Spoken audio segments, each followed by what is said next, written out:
Hey, we in here. What? Intro? I don't need no motherfucking intro.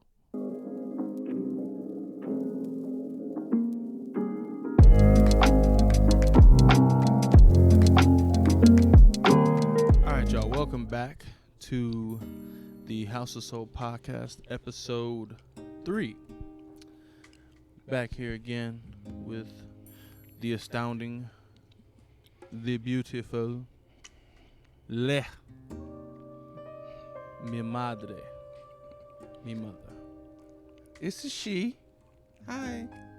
So we back again to do the third episode of this podcast, and today we will be talking about Evil Dead Rise and The Haunting of Hill House episode 1.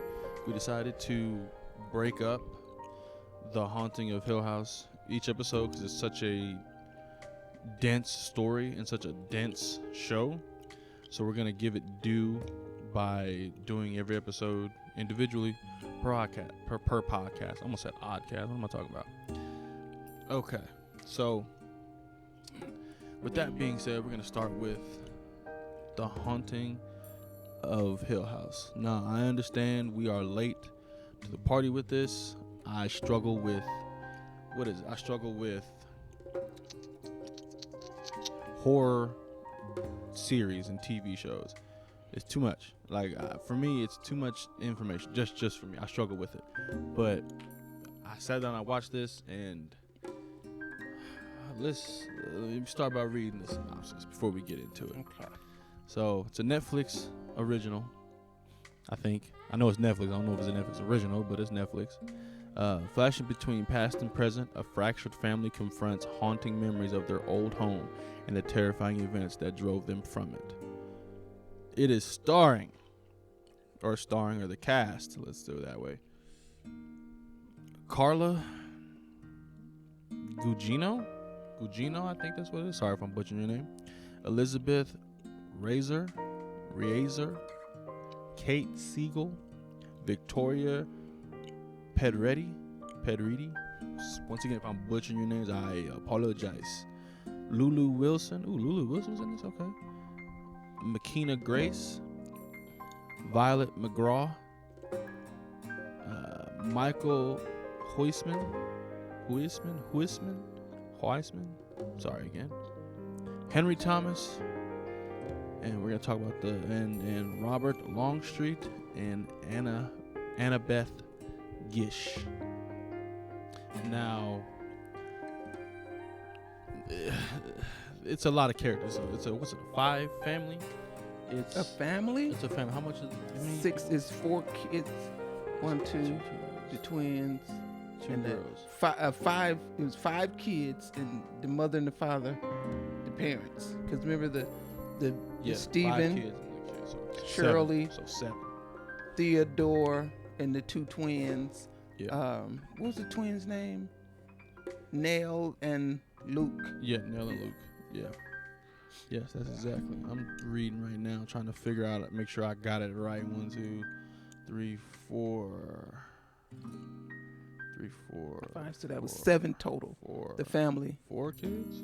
No, it's 5 kids. I just named 5. them. Yeah, I was just counting to make sure I was counting. Okay.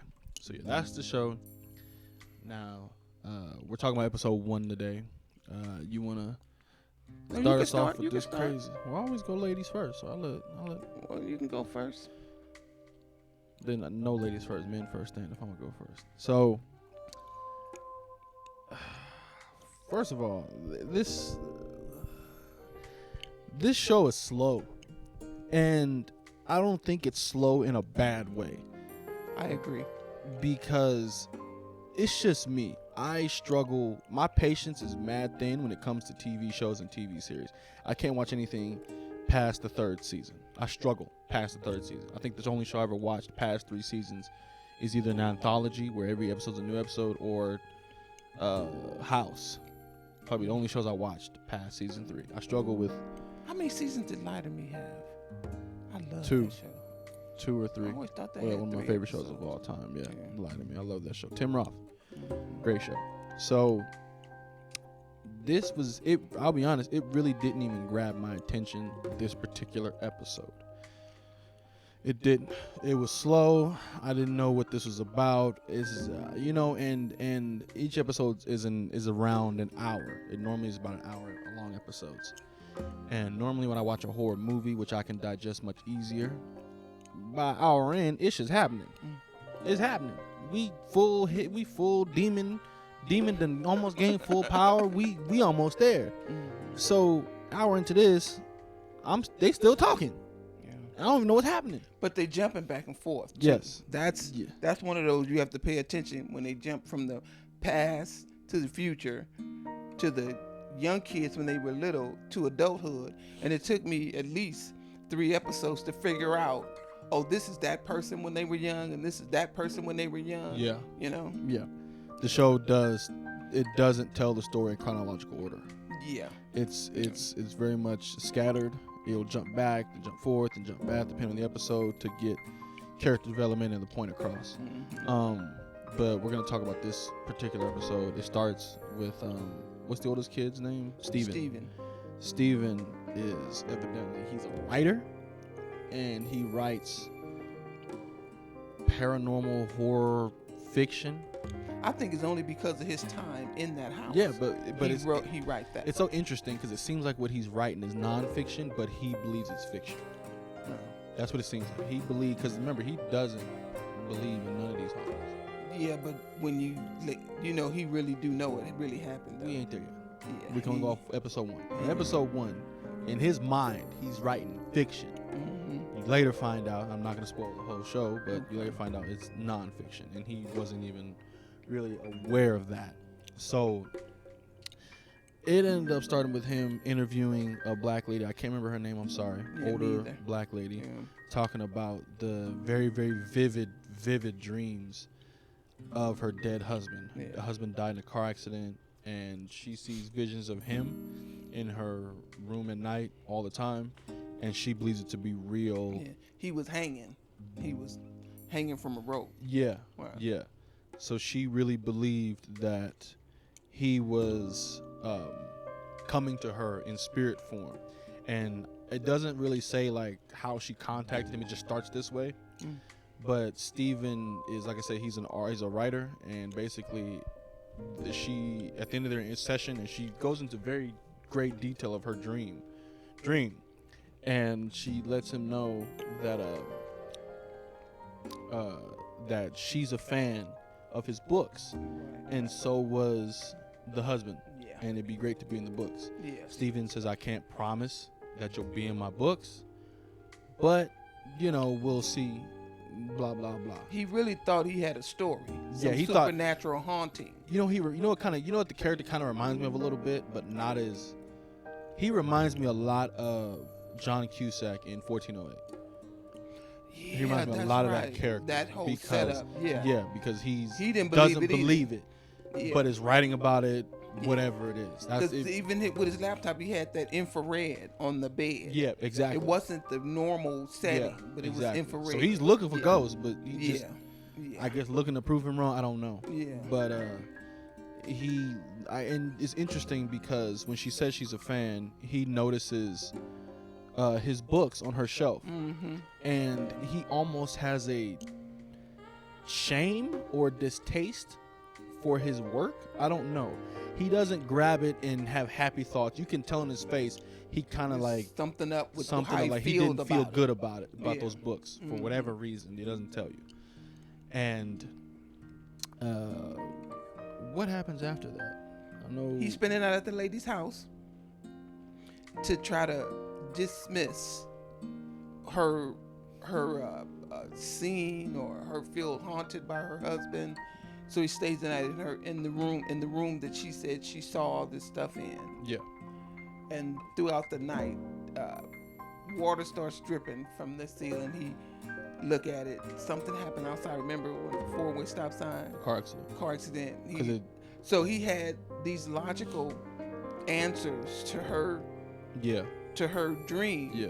But then when it came to I agree with it. It's like, why would I want to see my dead husband hanging? Yeah.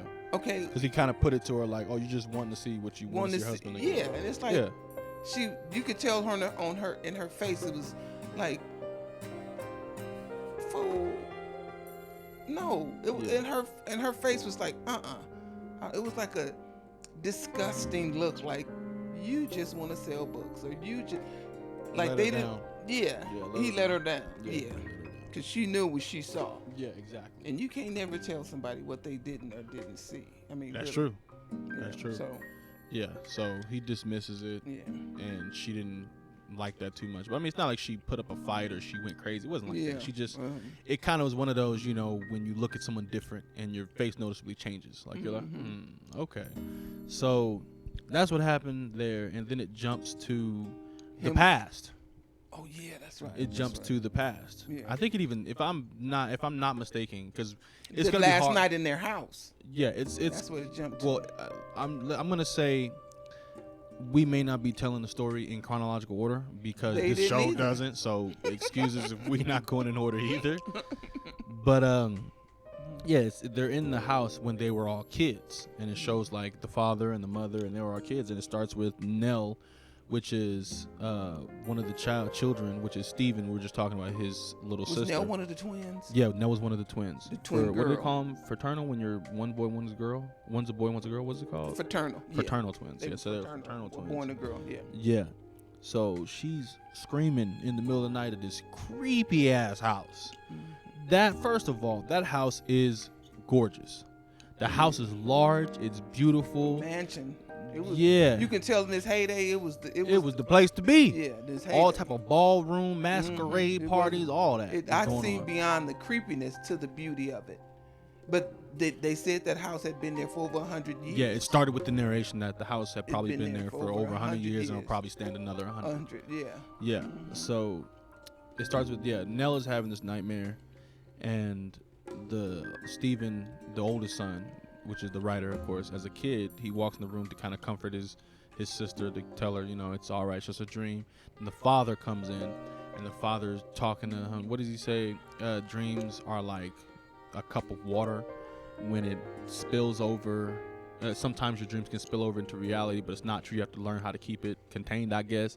But children's dreams are like the ocean, to where it's like it's raging over, I guess, overflowing, I guess, is how his analogy was, to kind of help her sleep.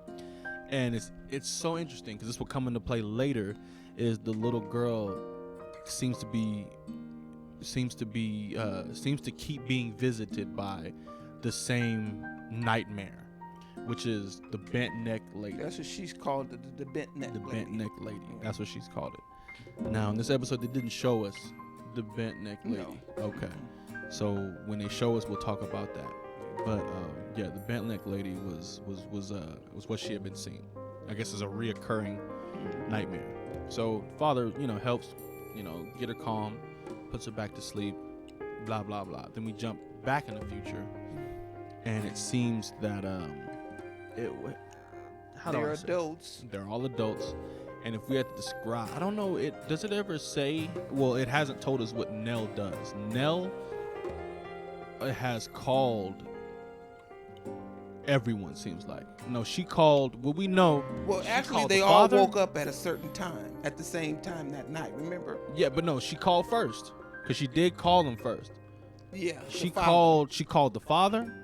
She called, I can't remember, what was the father's name in the show? My mom's getting hot because it's in the sunlight. Yeah. Hold on. The father's name was Mr. Dudley. They call him Dad. So Mr. Dudley gets a call from Nell. Oh, no. Who's he called? She calls the sister first. Which sister does she call? She calls the... I can't remember, but whoever. Hold on. No, she calls the sister. Elizabeth, I think it was. I think it was Elizabeth she called, which is... We'll get into... We did get into her story later. But she calls one of the sisters. She don't answer. She calls Steven, the oldest brother. As adults, he don't answer. Yeah. And she's acting pretty strange. She's in some weird motel room, and she calls the father. Now, as she's calling the father answers. He wakes in the middle of the night, and he answers the phone. And she's kind of... A father's instincts, a parental instincts kick in. Because And it was the question that, what question did she ask him? I can't remember. She was asking very Specific. It was strange. It was very strange and specific questions. Yeah. Yeah, very strange. And then he questions. asked her, "Where are you?" And, Yeah. you know, she was like, "I'm at home," but she wasn't at home. She was at the house. She was went at to that house. Because it seems like as a kid they grew up in the house or they spent the time in the house. Yeah, they didn't grow up in that house. Yeah, they spent some time. And I wonder how much time really lapsed before it all started happening. I don't know. You know what I mean? Because I they don't never, I mean, night and day come, but transpire. It seemed like they might have been in that house for less than a month. Yeah. It might, yeah, I mean, exactly. I don't know. Yeah. But I'm just assuming it was less than a month. But it felt like it had been years. Yeah. You know, because So they was originally gonna just flip the house. Yeah, that's the original plan. That was the to plan, flip the house. was to flip the yeah, house. to flip the house and sell it. Yeah. Which that house was probably worth a friggin' fortune. Yeah. I'm sure. Yeah. So yeah, it ended up. She called from outside the house, asking really strange questions. The father's like, "Okay, you know what? Just go to Steven, go to your older brother. I'll meet you there." Blah blah blah. She's like, "Yes, Papa," or whatever she said. I don't know. Just them. So, anyways, she goes into the house, or she's outside. No, she's outside the house, and then it cuts to another scene of Steven. And does it tell? When he coming downstairs? You No, it went to the other sister, the lesbian one. Oh. Yeah, the lesbian one. She's at the club, having a good time. Picked up some girl. And random girl. have hot sex with her that night, I guess. Yeah, okay. That's what they did. They woke up. That's how they woke up. So I assumed they was going to work. So, and I think. And she had on gloves when she got through. She put the gloves on, which I know now, but before I didn't. Yeah. Oh yeah. Why yeah. is she Oh yeah. wearing these Yeah. gloves? She's wearing gloves. Yeah, in the bedroom. Wearing gloves. Yeah. Exactly. Yeah. So okay, cool. I think she gets called by Nell and doesn't answer, or something like that. Sorry if I can't go verbatim. Yeah.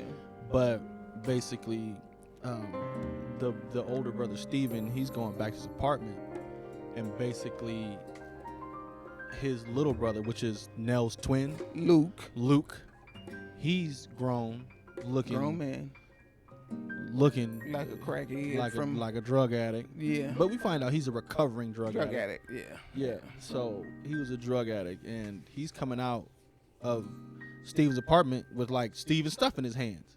Steven looking at him like a what you call them, pads? He had an iPad, I think a camera, a computer, something like that. Yeah. That's a couple pieces of his brother tech. come walking in and see him. It's like, okay, here we go again. Yeah, exactly. He see his brother. He wasn't surprised. He wasn't even surprised about what he saw. Yeah. Like he wouldn't even get mad. He didn't even get mad. He just didn't pulled get out mad. some money and said, "Look, take the money. But I need the iPad. Yeah, I need the yeah. iPad. I think it was a couple $100 he gave. Yeah, a couple $100. Yeah, and it's like I need He's the like, iPad. take the money, bro. Just leave the iPad. I need that. It wasn't even surprised. It was like again. Yeah, here right. we go so they again. had been going through it with him about that. So evidently, you're led to believe that Luke has been he's been a drug addict who stole, lied, whatever to get his fix. drugs. And his family don't really trust him. They love him, but it's like one of those at arm lengths. Like we can't. They had to really help trust him you. because he was the only one that is visually.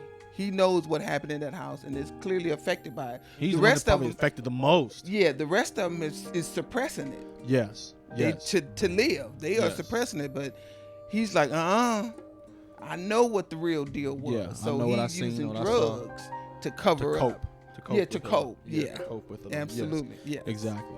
So he, like I said, he comes out and Luke is basically watching, what's the character? Steven. Looking at him, looking at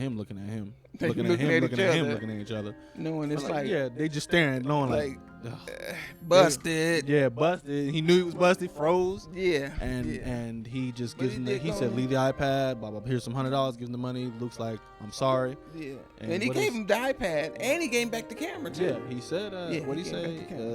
Luke says, I'm sorry. And then Steven's like, I know. And then he leaves. Yeah. And then when Steven goes up to his apartment, Doe kicked in. Like the That's whole. how he got into his apartment. Yeah, he kicked in the door. Yeah, broke in. Yeah. Where it's the whole. It looks like the door's been kicked in basically. Yeah. And when he goes in, congratulations, or surprise, Nell is there.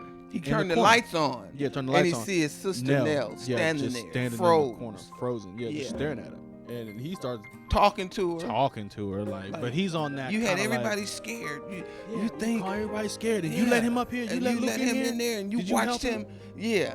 You watched him loot my stuff. Mhm. I can't believe blah blah blah. And then his phone rang. Yeah. Nell is just standing there watching him, not really saying anything. He gets a phone Standing call. in the same spot. Yeah, got While a phone he call. talking. Yeah, Mhm. from his dad. So he answered the phone from his dad. It's very breaky. It's very staticky, like it's going in and out. Yeah. And basically the father tells him, like, you can make out enough of it that, like, yo, Nell is dead. And She went back in the house. She went back in the house, and she was She's found dead. And he's he's like, he turned around. who the fuck is behind me then? That's where he's at. Like, No, I don't think he realized until he turned around. Well, and no, said, it hit him because he had been talking to It could have been them. her. Yeah, He knew he was talking to them. Now you told me she died earlier. It's Until like, he turned what? around, and now she was from the other side of the wall. In now front of she him. up on him, right Jump in front scare. of him. He kind of Jump it was scare. a jump Boom. scare. Yeah, jump scare. Yeah. And then she starts screaming. Well, her mouth's open. She starts like making this weird noise, and then the but face it's not is going screaming. pale. I don't know what it is, but it's not screaming. Yeah, it's a weird almost, noise. Yeah. Yeah, some weird dead screamer. I don't know. Yeah, decrepit. and her eyes keeper turned scream. white. Yeah, it's like it's almost like she was decomposing right in front of him. Yes, that's what it was that's like. Right. Yeah, she was like decomposing while making this noise right in front of him. And he looked, and then once she got to that full decay in her face, and he looking at it, froze. He fell to the ground. And then she done some kind of motion, and he went and then he fell to the ground. Yeah, and then when he hit the ground, he looked up. He looked up, and she was gone. Yeah, she was gone. So I'm like, Jesus. Okay, so what the fuck is going on in that house? What is going on in that house? That's all it intrigues you about this house. Yes, it really does. You are so much. I know I'm an action person, so I was very much intrigued. So I liked the storytelling of it. Mm-hmm. But that going back and forth, it was like, oh my God. Like I said, it took me until episode 3 to figure out who was who as an adult and as a kid. Yeah, it takes a while. Yeah. I just didn't. It took a minute. I wanted the story to unwind. Yeah. But then once the story started unwinding, I got invested in the character, so I had to learn who was who. Yeah. Because I was invested now. Yeah. So. Yeah. So and then what happens after that? He I think it flashes back or something, and right when Nell went into the house, or right when she died or something, the whole family woke up at the same time in the middle of the night, and all of them grabbed their throat. Yeah, all of them did. Yeah, exactly. So they were all grabbed their throat. Yeah, because it doesn't tell us how she died, did she? Not yet. No, they doesn't tell us how. Yeah, how she died. But they all woke up at the same time. It was 12:03, matter of fact, because they made a point to show that. Yeah, 12:03. And they all woke up from a sleep and grabbed their neck. Yeah. So that's the basis of what happened in that episode. That happened before. Like I said, we out of order. We out of order. He was at the rehab when he. And when he stole from his brother, he was coming down the stairs. He had already left the rehab. Yeah. So that was earlier in that episode. Out of order. The show was out of order. Yeah, so. I was trying to remember that. Yeah. But that was basic. The synopsis of, what is it? The Haunting of Hill House. The Haunting of Hill House. Yeah. In episode 1. How do you feel? It's worth a watch. How do you after seeing episode 1? How do you feel about the show overall? It intrigued me. Like I said, it's worth a watch. You know, I don't like a slow groove, but it was a slow groove, and I went along with the ride. It was very intentional. Yeah. The story was slow, but it moved with intention. Yes, it definitely did, and it intrigued me. So I stayed tuned, and I watched the next episode, which gave me more and more. And then I became. No, that wouldn't be. I was finna say obsessed with it, but that's not the right word. I wasn't obsessed with it, but I wanted to know what was going on in that house. Yeah. So I was curious. You know what we do after we finally have reviewed all these episodes, or we talked about in the podcast? We're gonna start The Haunting of Bly Manor. Of who? The Haunting of Bly Manor. I've never heard of that.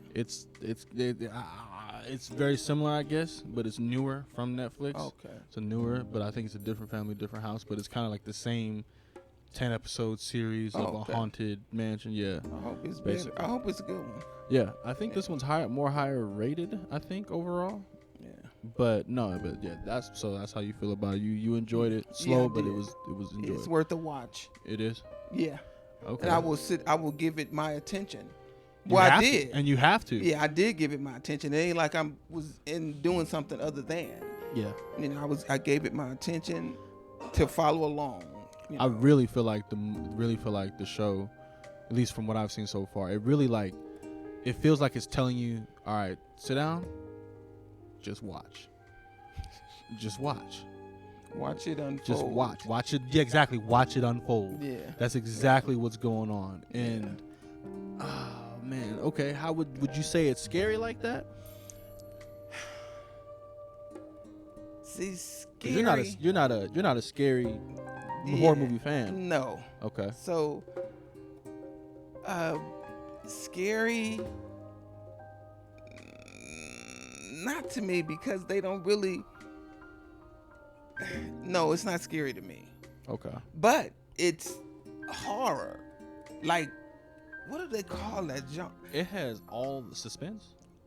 It has all, you know what it is? It is suspenseful though. It has all It's the suspenseful. It has all the what's it called? The symptoms of a horror show.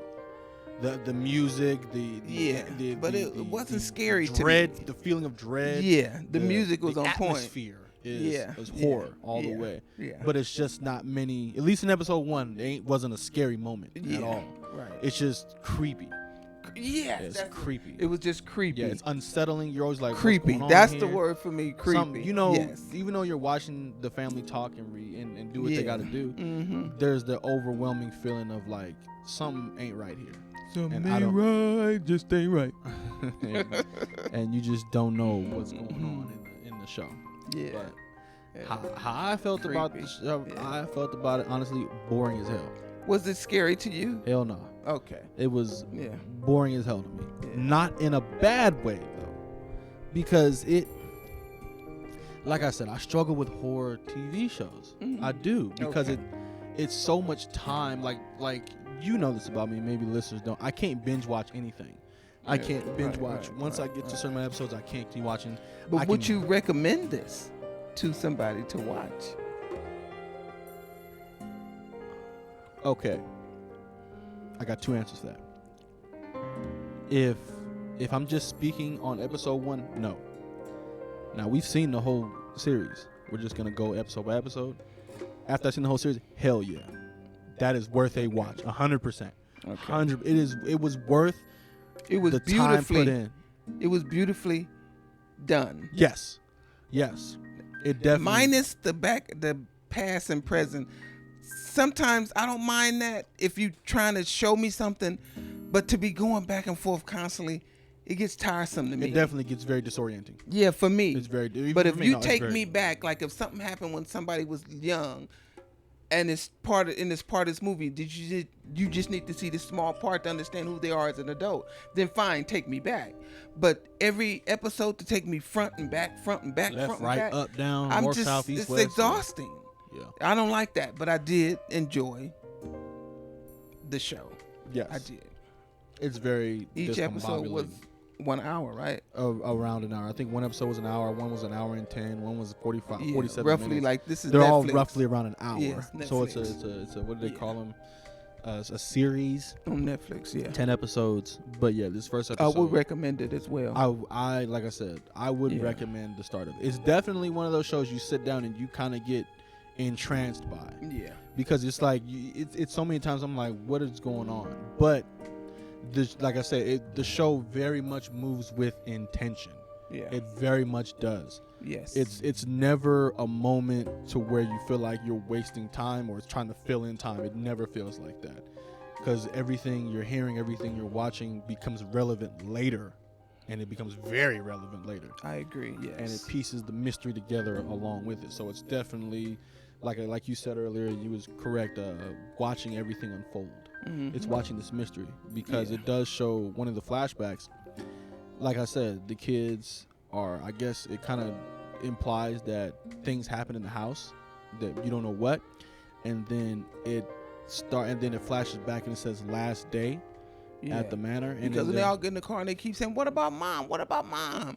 And they driving away, and the dad said, "Look, that ain't mom." Yeah. But he keep going, and that's all we get. Yeah. So basically, it shows like it depicts that he got up in the middle of the night, grabbed all them motherfucking kids. And threw him in the car, and we out. In the station wagon. Yeah, and we out. And we out. The kids was crying Where's about their mom. Where's mom? They said, hey, look, we worry about that later. The dad didn't say that. Yeah. He just said, that ain't mom. Yeah. That's all he said. He didn't say nothing else. Yeah. He just drove. Yeah, and just drove off. Mm-hmm. Yeah. So he was going through it with that one. And it doesn't really explain what led up to that moment in the episode. It doesn't. In episode like, one, it don't. Yeah, you're like, what happened here? What's going on here? Yeah. And so it's definitely, like I said, watching everything unfold, and it's all out of order. Yeah. You know, but it was I enjoyed it. Yeah, I did too. I don't really want to give a rating of episodes because it's not the whole story. I know it. We'll give the ratings at the end of the series. I'm gonna give it a thumbs up and worth a watch. Yeah, I recommend it. Yes, 100%. Even here's the question though. Would you recommend it for someone who isn't a horror fan? Yes, because I'm not a horror Friend? I'm not a horror friend. Horror friend, whatever. Horror fan. You know, I'm an action person. Ugh. But I did enjoy this. You enjoyed this one. Yes. Yes. Even for me, I enjoyed this one too. I can't lie. I very much enjoyed this one. I did. Okay, that was episode 1. We'll get back to episode 2 next podcast, next week. Next time we'll do that. And so now we're going to be shifting gears into, which my mother didn't see, Evil Dead Rise. Okay.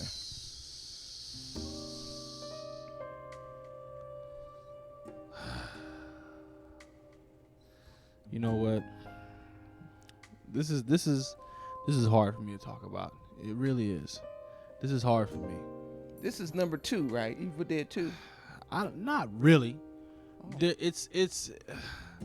No, it's not 2. No, it doesn't continue where the remake of 2013 picked up. Okay. It isn't. This isn't where it came from. Do you like the first or the second one best? Hold on. We'll go through it. Let me read the synopsis. Okay. All right. So the synopsis, it says, a twisted tale of 2 estranged sisters whose reunion is cut short by the rise of flesh-possessing demons, thrusting them into a primal battle for survival as they face the most nightmarish versions of family imaginable. Okay. Directed and written by Lee Cronin. Lee Cronin, my mans. I love what you did. Don't make another Evil Dead though. Don't do this again. Don't do this again. I'm sorry. It was not a bad movie. It wasn't. It was not. It was good all around. But it didn't go far enough. It didn't go far enough for me. And I'll say this. I'll only now get on my head, if you will. Listeners and fans, but I've only seen the original Evil Dead with Ash Williams. I didn't see any of the sequels. Not any. I didn't see 2, and I didn't see Army of Darkness, even though I hear Army of Darkness is the best one. I heard that a lot, but I've not seen that one yet. When I get to those, we'll talk about it, but I have not seen those. So I've seen the original Evil Dead, and then I've seen the remake in 2013, which right now my favorite is the 2013 one. That movie was foul, disgusting, putrid, demonic. It was everything wrong with everything. Did you enjoy it? I loved it. I loved it. It was foul, and I loved it. I loved it. So, mind you, I didn't see it till like 2 years ago. I know one of the homies told me. I ain't never seen those.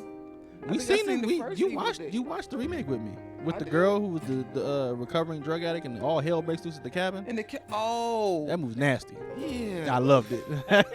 See, that was too much gore to me. No, that was more gore. I'm not even a gore fan, but it was so. It wasn't even scary. It was just waiting until the next insanity. Gory thing happened. Yeah. It was so insane. That's why I loved it. It was so insane. Yeah. But anyways, I enjoyed that one a lot because I just didn't know we was going there, and we went there, and I was right there watching I was sitting there watching her vomit blood of gallons of blood into the girl's mouth. I'm in the back with popcorn, like, oh, I'm there. So I enjoyed that movie thoroughly. Now, Evil Dead Rise is coming. I think it's kind of playing off the success of that one. It's kind of I don't know if it's purposely using it, but people are like, okay, you're coming off the success of that one, which has been 10 years. So 10 years later, we're doing Evil Dead Rise. Different director, different writer, and that's probably why I was disconnected. I went in with expectations, and that's why I was disappointed, because I didn't get the expectations. I wanted it to be insanity. I don't want to get too much into detail on why, because it just wasn't as grotesque. It had some nasty things in it. It had some nasty parts, like the little girl, one of the little daughters got possessed, and she was eating glass. She was chewing a glass bottle and would swallow the glass, and you would see like the glass poke out of her throat, cutting her. And then someone walks in like, what in the world? And in the half demon, half voice is like, she's like, there's bugs in my tummy. It makes the ickies go away. It was like, what the? Like, it was wild. But it wasn't as wild as the 2013, in my opinion. So and this was, you said it was a apartment complex? Yes. It was a damn near condemned apartment complex in California. So basically, it kind of starts with a single mother, and her sister pops up. I guess her sister is a guitar technician for a band, so she travels a lot, and she happens to show up for a certain occasion for her sister. Sister got 3 kids, single mother, and the kid, she's like, look, here's some money, go down and get some pizza, bring it back. Kids go down to go get some pizza. As they cut back to the apartment, they're in the parking garage under the building, and an earthquake happens.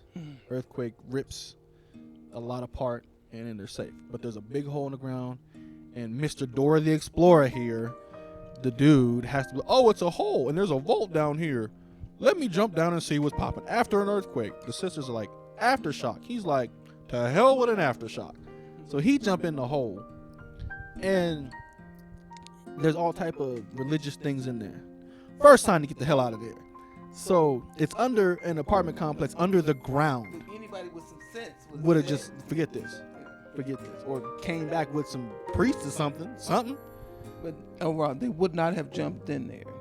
No, I don't know anybody that would have jumped in there there just because you saw a vault. It's like, okay, we're gonna go get some more people so we can all investigate this together. Yeah, something. People around to see what happens if something happens. Need some eyes. Because especially after an earthquake, people still looking for you. Exactly. And the mother was worried that time. She was. Yeah. So while down there, he ends up finding volume 2 of the Book of the Dead. Now, if you've seen the 2013 version, the book has a lot of writing and warnings. This one was a picture book. And to me, it kind of took away, because the pictures were crazy, but there was no text. So it kind of takes. Was it wrapped in barbed wire? No, it wasn't this time. It had teeth that were at, when you open the book, I don't know, there's not the back of the book. Where you open the book with the pages you can see, is teeth in the middle, locking it into place. And it came with some vinyl records. And this kid was a low-key DJ at home. He's one of internet DJs. So he has turntables and speakers in his room where he makes music and stuff like that. He takes out the book, goes back upstairs. Mom's worried sick. He's like, I lost the pizza because the pizza got destroyed in the rain and the earthquake. Mother's like, it's fine. So the boy goes into his room, dusts off. I think what happens, he looks at the book and he can't get it open. And his sister's like, bro, that thing look evil as a mother. Get rid of that. And he's like, nah, you know, whatever. And one of the teeth cut him, and blood drops from the book. The book opens. One of the teeth cut him? Yeah, when he was holding it, trying to get it open. It cut his hand, blood falls on the book. Oh, the book absorbs the blood, and the teeth come loose. Okay. First of all, that's a sign. Don't open the book if it does that, right? That's a Do sign not open not the to book. open the book. Yeah. Don't open the book. So he opens the book like a dummy. He's looking through the pictures, and this, you know, the Book of the Dead is like hell in that book. So you see all type of creatures and all type of nasty things. Like, what the fuck? And then he closes it. Blah blah blah. Other scenes later. So the mom it shows this one floor, and it's a whole lot of other characters in this story that, I'll be honest, really don't matter and don't really have much character development, but they're here. They got the angry old dude who believes he can shoot anything, redneck style. You got the young, good-looking dude who's the handyman, who be kind of, looking at one of the girls here and there. Tapping up all the women in the apartment complex. Yeah, but he low key with it. He just the handyman. I just want to help you, lady. But you know what he's doing. So you got one of those. It's got a character, an old woman who angry all the time. It's got a character that you would expect in a movie like this. So the boy finds the vinyl records, and he puts one of them on the turntable, and he starts playing it through the speakers, and it's a priest talking about they discovered the Book of the Dead, and it will help them in whatever endeavors they're doing. And he's creeped out, like, what in the world? So he finishes that one, and then the second one he puts on, he starts playing the record, and it starts going, it says, the priest is like, okay, we're going to now speak in the book. We're going to now speak the book. And if you've seen his movie, Kunda, in other words, and then you hear in his voice. And it's interesting, when he found the records, he had to play them reverse to get it to play. It wouldn't play normal, so he had to manually reverse play it to get it forward. So he's kind of, you're winding his hand in a counterclockwise position, Kunda, whatever the tune is. And then he realizes, and then he's getting nervous. And at a certain point, he's like, wait, hold on, this don't sound right. This dude talking about dead demons, and now he's speaking? Hold on, something going on. So he takes his hand off, it keeps playing on its own now. Kunda, whatever. And then he hits stop. It doesn't work. Nothing works anymore. It's still reading it. And basically, the demon, as you've seen it, flies into the mother downstairs coming back getting groceries. Hits her in the elevator. Was it the boy's mother? Yes. That was playing the... Yes. So it was close to him. Yeah. Okay. So he was up in the apartment. She was downstairs in the elevator coming up. Mm-hmm. So she gets possessed. And she freaks out. You know how it does in all these movies. It hits them and they fly back 10 feet, hit the back. They're like, what happened? And then it goes down from there.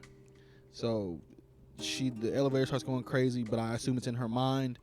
Now, I'm going to say something now, and please, trigger warning for anybody who doesn't know. If you do not know, or if you are unaware, and I will be bleeping this out for the YouTube version, but in my mind, in the 2013 version, I can't remember the girl's name. The main character in 2013's Evil Dead, she gets tied up by the trees and forcibly, what's a nice word for saying? Penetrated. Forcibly penetrated by trees and vines. A branch. Yes, Branches. some black branch that came out of her evil doppelganger's mouth. It was disgusting, but I loved it. So I love not the forcibly penetrating part, but just that the movie went there. That like, oh, anything can happen. That's part of the gore. The insanity, of it. Yeah. So in this scene, in the elevator, all the wires, electricity of the elevator's been messing up ever since. Every time they go in the elevator, it'll open halfway, stop, then open fully. So it's like this whole building's about to go down. So, or they're about to condemn this thing, and then so all the wires in the elevator grab the mother and pin her up and hold her up, like in the 2013 version, but in the elevator with electronics. And all I'm thinking to myself is, we about to forcibly penetrate this woman too, but in the elevator. And then it didn't happen. I was extremely disappointed. I know it sounds crazy. I know. But hear me out. It's not that I wanted her to get assaulted that way. It's not like I wanted it. But when the setup looked very identical to the 2013's version. So when I seen they set it up that way and it didn't happen, it told me very quickly, this movie's not going to go there. It's not going to. And gee willikers golly, the movie didn't go there in any form. It didn't. All the sick and twisted, vile scenes in the last one was not in this one. It was still effed up, and it was still wild, and it had its touch of nasty gore, but to me it just didn't. It was too controlled for me. I wanted it to be chaos, bad shit crazy. That's what I wanted. And then it didn't do that. So the woman goes upstairs, the mother goes upstairs, goes in the house, starts like making eggs, but she's like slapping eggs into the pan. And basically, I'm not gonna go through those scenes. I'll be running on too long with this, so I'm sorry for that. But no, basically she's slapping eggs on, and she's possessed now, and all hell breaks loose. And she gets possessed. They get her out of the apartment somehow, and she kills all the neighbors. And it doesn't even show that either. They just throw her out there. She gets in a fight or something, and then it cuts back to the family. It's like a slow down the movie. Then he looks out, and there's just bodies everywhere. Then the little daughter who's inside, they're like, "What's wrong with mom?" The daughter gets inside, or the daughter gets possessed. Then, and then the daughter, that's when she's eating glass. How old is the daughter? The daughter, she looked no older than 15, maybe younger. Okay. She's possessed, eating glass and talking about critters in her stomach, and the glass kills them in her stomach. I don't know, but that's what's happening. And the sister is basically there to manage the sister's there to manage the kids as best she can to keep the possessed mama out, which is her sister. So she's keeping her out, and they do a good job of that. But it's like it's certain, like, you know, they're trying to figure out what happened. They're trying to figure out what's going on, why it's happening, how to stop it, blah blah blah. And basically the mother finds a way back in through the ventilation system, and she's crawling on the walls like a spider because she finds a way in. And when she finds a way in, because the sister's listening to the records, the last record telling her how to stop it and what to do, and so she crawls in, creates more chaos, starts fighting them again, and they fight off, and they have to leave the apartment. And then I can't remember how it happened, but an ocean of blood comes out of the elevator at one point. It was just like they must have used hundreds of gallons of fake blood for that scene. It was like some out of The Shining, that huge ocean wave of blood down the hallway. It was like similar to that. So they get down to the parking lot and they're fighting this thing. But then as time went on, as you've seen the last one, as time goes on, it kind of shifts. Like it becomes something else. If you remember the last one, it was 2 girls that got him, and then when 5 souls were collected, it'll rain blood and the abomination will rise from hell. In this one, it was once, I guess, something. It didn't really specify. Cause like I said, there was a picture book, so it didn't have the whole eerie, ritualistic things going on. So she basically joined all the neighbors. No, it wasn't. It was the daughter and the mother, and it was someone else. I don't know. I don't think it was a little girl. It was the brother had died, and they all combined to be one group of human bubble. It looked like, they look like a giant ABC gum with 6 arms and 12 feet. So when they would come out of the window, you would see like 6 arms coming from. I'm like, what in the world?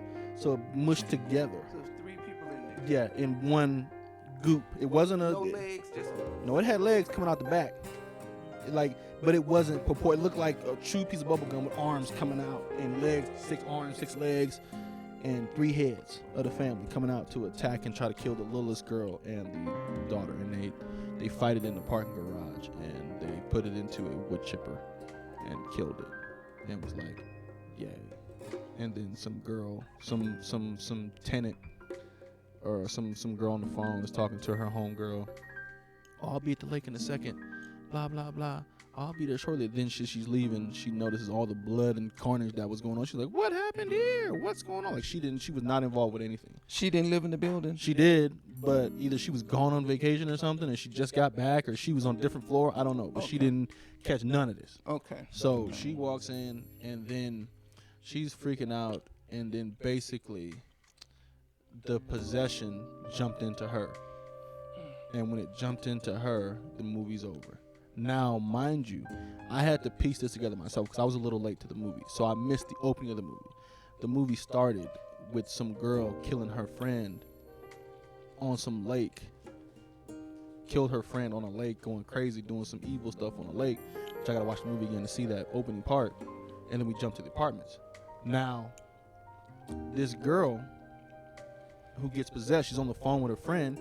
When she gets hit with the possession, her phone shows the picture of the girl that gets murdered at the beginning. I'm like, oh. So she killed the girl. So the ending was the beginning. Okay. So when you see the first scene, you're like, who is this? What possession is this? You find out later it's the end of the movie you're about to see. So yeah, so that was the movie. It was mad straightforward. It was beautifully shot. It really was. It was very beautifully shot. I'm not gonna sit here and lie about it. It was beautifully shot. The actors and actresses all did a great job. Nobody got on my nerves. I didn't think nobody was the worst. The only part I think should have been written better was the son finding the book, because it's weird to me. Like, I understand we need idiots like this in movies so we can have horror movies and release these curses. So I know we need people like that. So God bless the idiots here who unlocks curses so we can enjoy it, you know. But it's one of those. I think I'm getting to a point now to where I need you to actually write a good reason on how this dude unlocked this curse, because him finding the book makes sense. Okay, cool. He's explorative. He's a dumbass kid. Explorative. Finds the book full of teeth. First of all, your sister says, don't open the book. And he's like, sure. Take it upstairs. You get cut by the book, bled on the book opens. You really shouldn't have that book. And he still does it. Like, any normal human being would be like, no, we're getting rid of this book. I don't need to know what's inside. I'm cool. If it does this, I don't know what this is. Let's get rid of it. So to me, it's like, I wish you would have gave a better reason than just it felt like he was doing it just to push the story forward, because literally every time that book did anything, any normal human being would stop effing with that book. No matter how much you don't believe in curses, if you got cut and bled on the book and watched the book drink the blood and open, you're not messing with that any further. I don't care how much you don't believe it. Anybody with some sense. Yeah, it's not gonna keep exactly not gonna keep messing with the book. So to watch that happen was just, to me, straight asinine, and it was ridiculous. It was like, get out of here with this, man. No, he was the worst character to me, and it's just like I said, underdeveloped. That was the only character I really, I'm not gonna say I had a problem with, but it's the only character that kind of felt the weakest to me. Okay. Everybody else done a great job, but it was very much a standard popcorn horror movie. It didn't, for me, it's crazy to sound, it lacked the same soul that the last one had. The last one, I could tell somebody, what is my comment, pulled their dick out on the table with that one. That's what he pulled. Whoever directed and the writer of the 2013 pulled his dick out. He didn't give a fuck no more. He said, I'm doing it. You think he ain't get raped? Well, she gonna get it. He gonna get it the worst way I can think of it. But this movie was like, okay, we want more people to see it, so we're gonna tone it down a bit. And I hate when movies do that. I hate when they tone that down to make it more digestible for everybody. I don't like that. Make it wild, make it how it was intended to be, so people like me can enjoy it. This is why I watch it to begin with, because of what was done before. So that's how I felt about that movie. It really let me down, but it wasn't a bad movie. Like I said, it was not. It was really good standard horror movie. It really was, in every way, shape, and form. The only reason I didn't like it is because it disappointed me. I wanted Evil Dead 2013 again, but an extension of that. That's really what, if you made an apartment complex, cool, but I want it to be just as chaotic and insane, and I want to be just as, like, when I'm watching the 2013 version, all I'm thinking is, what the hell is going on? Like, I'm thinking, what? I just want to scream, what is happening? In this movie, I was able to get a grasp of what was happening and what we probably should do next. That first one, I wouldn't even know what to do. Been lost. Don't know how to deal with this. But this one felt like I could deal with it a lot better. Yeah, because in the first one, it's like, how did they make it out the woods? Yeah, they killed her in the first. I know it. Yeah, they had to do the book told them do a burial. He done a live burial. Right. And but so how did it make it to the city? Let me know that. It's all in the book. It's the books that release the curses, right? Or the demon. It's the books. This was a different book. This was a different book, volume 2. So it was a different book. Yeah. All right. Which is, I don't know. I have to watch and look up the lore of the Evil Dead lore. I didn't know there was multiple volumes to the Book of the Dead. I mean, if I'm really thinking about it, I assume the Book of the Dead should have volumes. Why wouldn't it? but it came out of nowhere. I was wondering going into the movie, how did the book get there? But then it explains that it's volume 2. Okay. And then that led me to believe that there must be a volume 3 out there. Okay. That is going to be another movie. I don't know. But this movie disappointed me. Am I going to see the next Evil Dead? Yes, I am. I pray to God that the dude who directed the 2013 one will come back and do the third one. Who was the director for 2013? 2013. Evil Dead 2013. Let me see. And is he still alive? The 20th. He better be. I need him. I mean, but you know, they dropping like flies now. Nah, I need him. No, he gotta still be around. Nah, forget all that. So I'm looking right now. The writer. What is that? The writer and director is Fede Alvarez, and Sam Raimi. And the man, the myth, the legend, Sam Raimi. He's one of the greatest gore, practical so what are they effects doing gore now? designer. What is the latest thing that they done? Let me look it up. I know Sam Raimi working like a mother. I know Sam Raimi he done something just recently, another superhero movie. He's working on a superhero movie right now. Because Sam Raimi's the same one in the Spider-Man movies. The Tobey Maguire ones, he's the one who done that. What is he working on now? He did Don't Breathe. He did the girl in the spider webs, Evil Dead, El Congenudo. That was Sam Raimi? No, this is Fede Alvarez. He did Texas Chainsaw Massacre. 2022. He did Don't Breathe 2 in 2021. Calls. I don't remember that. Which one? Don't Breathe 2?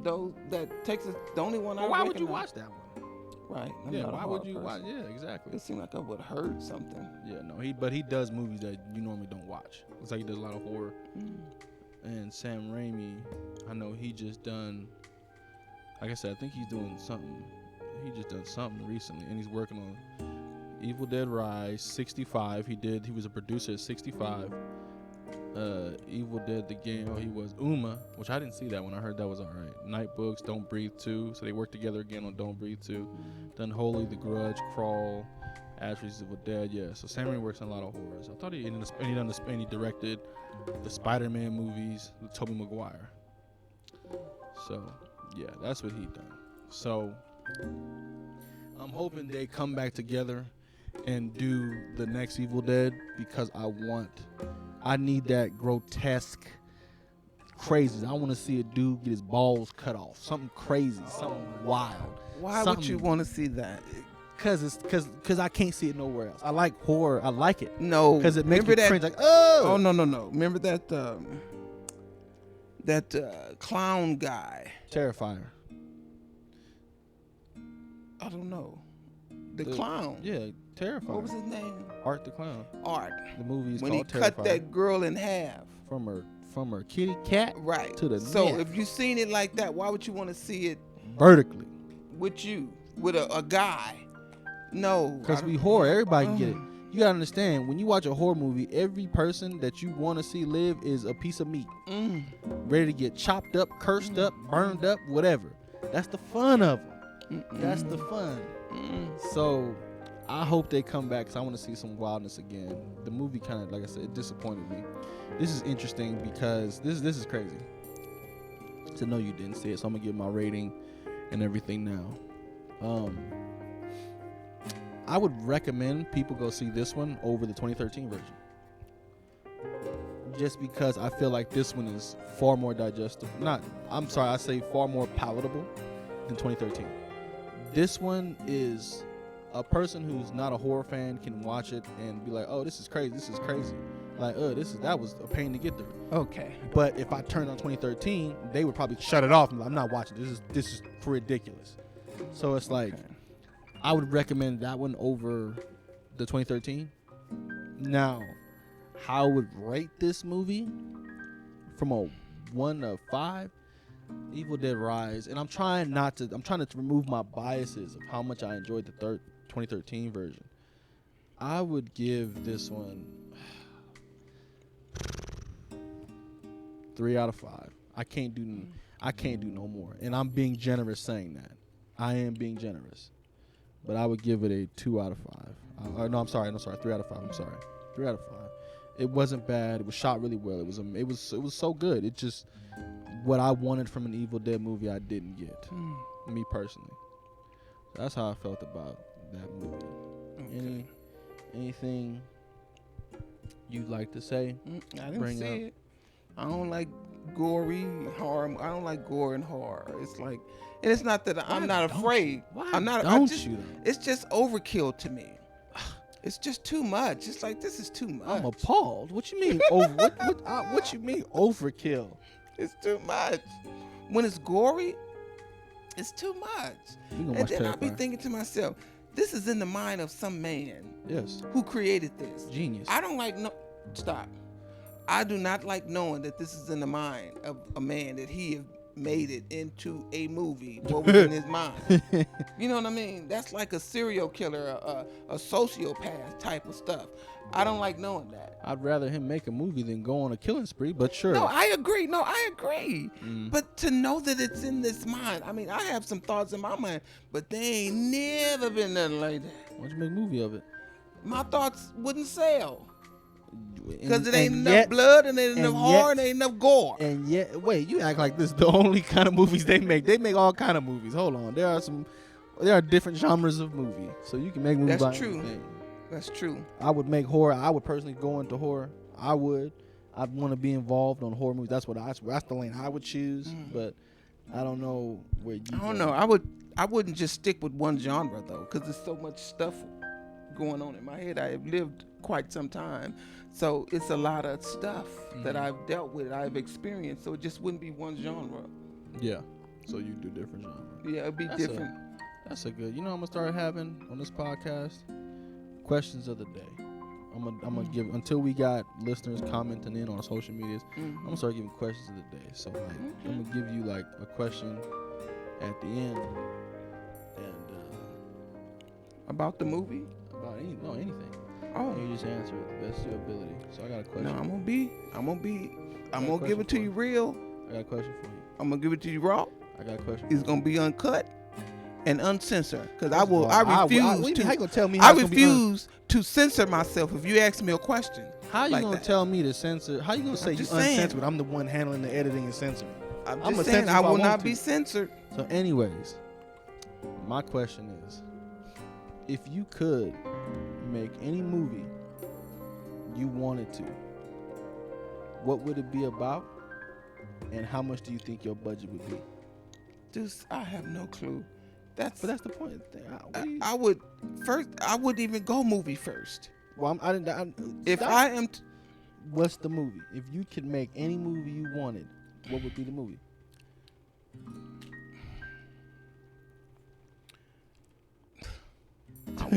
I wouldn't do a movie first. I would do a play. I didn't ask for a play. I said I know movie. What would I do it about? You know what genre it'd be? No. You don't even know the genre? No, because it wouldn't be horror. Okay, I got an easier one. I got an easy one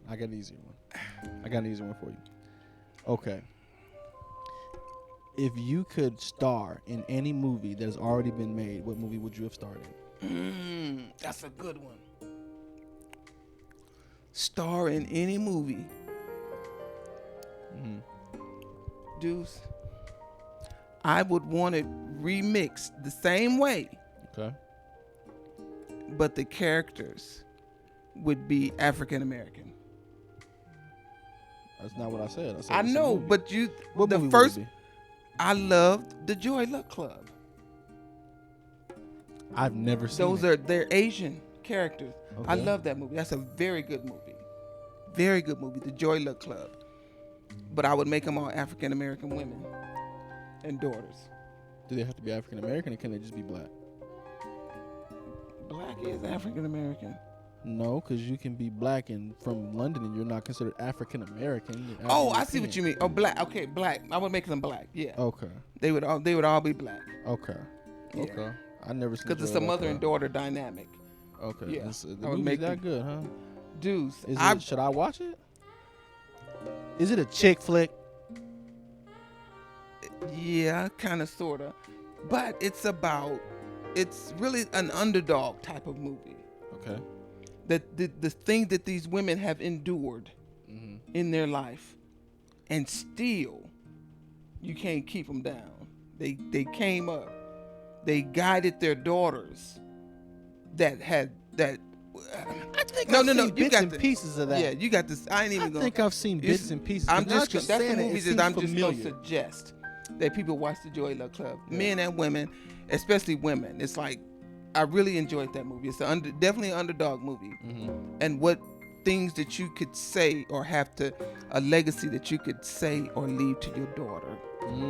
I don't have any daughters, so therefore I couldn't speak the same language because I have sons.